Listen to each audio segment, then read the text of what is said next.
இதுதான்டா என்னோட ultimate art. இந்த தடவை அவனை நானே இறங்குறேன்டா. என்ன மன்னிச்சிரு டோபி.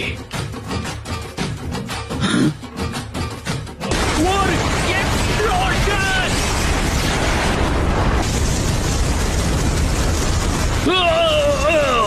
நாம ஒருத்தனை பத்தி மொத்தமா மறந்துட்டோம் போல. ஆமால, தெய்தாரா அந்த சக்தி வாய்ந்த ஜுட்சுவை பயன்படுத்துறதுக்கு முன்னாடி டோபியால நிச்சயமா அங்கிருந்து தப்பிச்சு போயிருக்கவே முடியாது. பரவாயில்ல விடுங்க. டோபி இறந்ததுனால நமக்கு எந்த இழப்பும் இல்ல. தப்பா எடுத்துக்காதீங்க, ஆனா எனக்கு அந்த டோபிய பிடிக்கும். நம்மளே அவன் ஒருத்த மட்டும்தான் சந்தோஷமா இதை பத்தியும் கவலைப்படாம இருந்தான். உண்மையாவே அந்த விஷயத்துல அவன் திறமசாலிதான். அங்க என்ன பண்ற உள்ளவா பெயின்? அவர் வந்துட்டாரு. டாரிங்கனோட உன்னதமான சக்தி மாதரா உச்சிஹாங்கிற எனக்கு சொந்தமானது.